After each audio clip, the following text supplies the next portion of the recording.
Andrew Holness has given yet another indicator that he will imminently call the general election. My Jamaican family, the time is drawing near. My Jamaican people, you have a strategic government, a disciplined government, a government that does things systematically and in order. We don't believe in chaka-chaka, and we never, ever, ever, ever look chaka-chaka. When I put my hand out to you to shake it, you don't have to think twice. You can take my hand. You know that we are clean-hearted and clean hands, and we bring clean words to you, and we give you knowledge and information on which you can make a decision. Dr. Holness was addressing a bumper crowd at Juliet Holness's East Rural St. Andrew constituency conference on Sunday night. His latest comments come amid speculation he'll name the date for the next general election at a mass meeting in Halfway Tree St. Andrew on Sunday. Dr. Holness told his audience that unlike others, he knows he's not entitled to any position of power in this country. Some people behave like they own Jamaica. It's just a matter that time come for them. It's not a matter that they work for it. It's not a matter that they deserve it. It's not a meritocracy. It's just that time, the effluxion of time. It's just so. But we have never, I certainly have never behaved entitled in Jamaica. A part of the challenge that I face is that I represent a disruption, a real disruption for those persons who believe that they have an entitlement to Jamaica. You see, I don't have any Tapanaris in me. I am 100% purebred Jamaican. In a veiled response to fresh claims over the weekend about his financial affairs contained in a detailed brief circulated widely among several online forums, the Prime Minister sought to make clear he has worked honestly for all he has. I have never been given anything free. I've had to work for anything that I've had. I have said it before and I will say it again. I don't know what a gold spoon looks like. It has never been in my mouth. I have no inheritance or any endowment or any trust fund anywhere. Whatever I have worked hard and honestly for it. I have never gained wealth by exploiting the people. No. So my ethic is by the sweat of my brow, I shall eat bread. And that is the ethic of the Jamaica Labour Party. We work for what we have. Andrew Holness, JLP leader and the Prime Minister, speaking in East Rural St. Andrew on Sunday.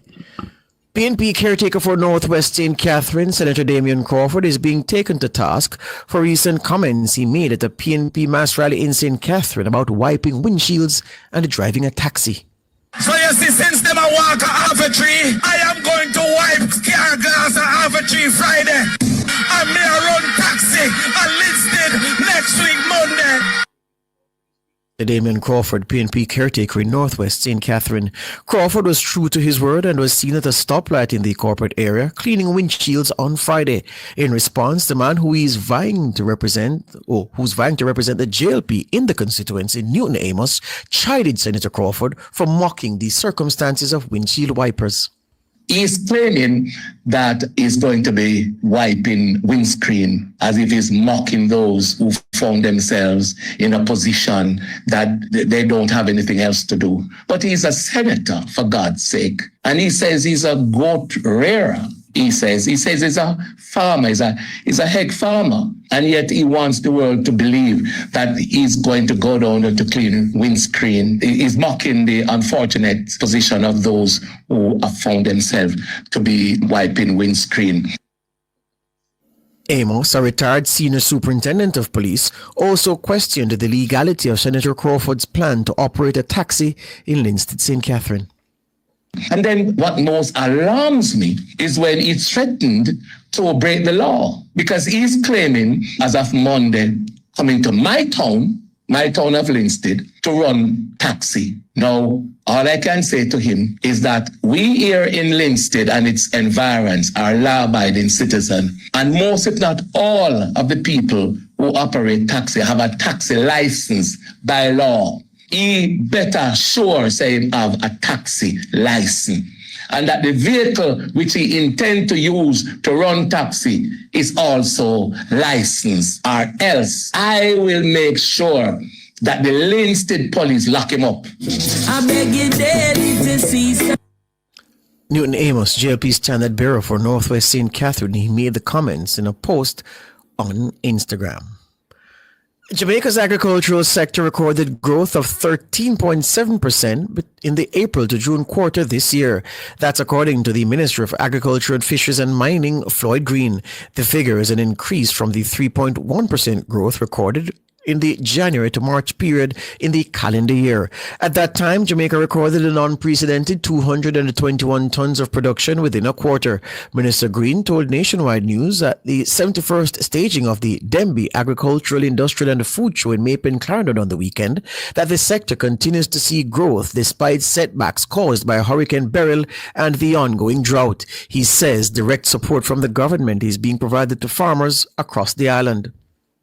We have consistently over the last 4 years ensured that we put direct support to the farmers. We're about 1.2, almost 1.3 billion in direct support. But the other thing that we're doing is using some of that direct support to mechanize our agricultural sector. When we just started as government, RADA had 7 tractors for the entire country. We now have 22, and by the end of this month, we'll have 24 tractors. Additionally, we do direct support in terms of times of drought. So we have already outlined a $100 million plan to reach to our farmers, and that's a mix. We do direct chucking of water, but also seeds, fertilizer, things of that nature are very important.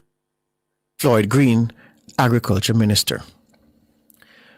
Police Commissioner Dr. Kevin Blake is reiterating his stance that the constabulary force supports being accountable for the number of police fatal shootings recorded across the island. In his latest force orders published on Sunday, Dr. Blake says any loss of life, especially in the context of police action, must be subject to serious and independent review. He notes that the JCF does not seek to operate behind closed doors or above scrutiny. The commissioner explained that between 2020 and April 2025, there were 686 fatal encounters involving police. These encounters resulted in 770 deaths. But Dr. Blake pointed out that only 8 cases have led to criminal charges. He says policymaking and public sentiment should never be fueled by anecdote or distortion. He says the rule of law must be protected not only by police conduct, but also by the accuracy of how that conduct is reported and interpreted. Dr. Blake says public misunderstanding fueled by mischaracterized data undermines the trust that modern policing creates in democratic societies. He notes that the current JCF operates in a multi-layered system of internal audits, external investigations, and operational reviews. Dr. Blake says the JCF will not allow its image to be warped by careless reporting or lazy narratives. He's calling for those responsible for holding the JCF accountable to do so with accuracy and truth.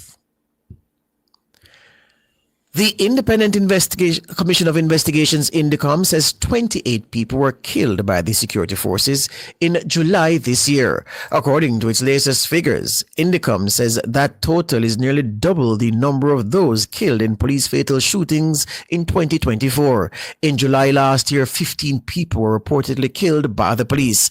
INDECOM says the number of individuals killed by security forces up to July 31 this year is 190. The figure is 100 more than the 90 individuals killed up to July 30 in 2024. It represents a 111% increase in police fatal shootings when compared to the corresponding period in 2024. The police killing of a gangster linked to both the Hillside and Ants Posse gangs in Western Jamaica is the latest to be reported.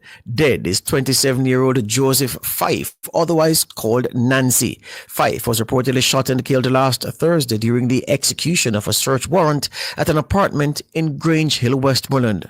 Meanwhile, INDECOM says only 41 JCF members have been charged following investigations conducted between 2024 and 2025. 5 Haitians, including a pregnant woman, including a pregnant woman, were arrested in Spring Ground, Christiana, Manchester in an early morning raid by the police at a premises on Sunday.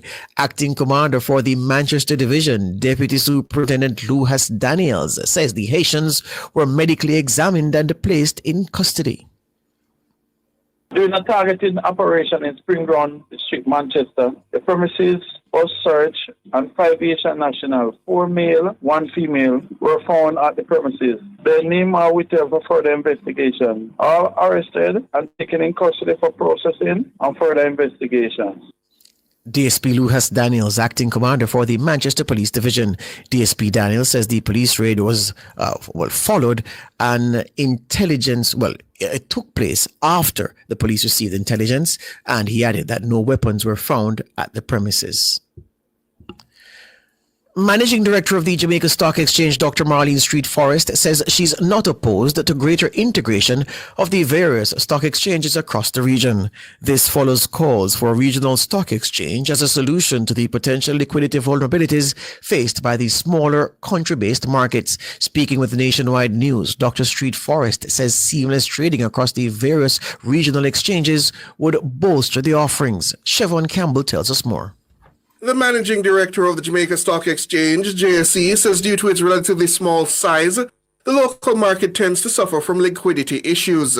This means the price of shares can be significantly affected by relatively small trading volumes. It's a problem some suggest could result in abuse or stock manipulation. Former CEO of Grace Kennedy, the late Don Webby, championed the creation of what he called a regional stock exchange to solve the problem.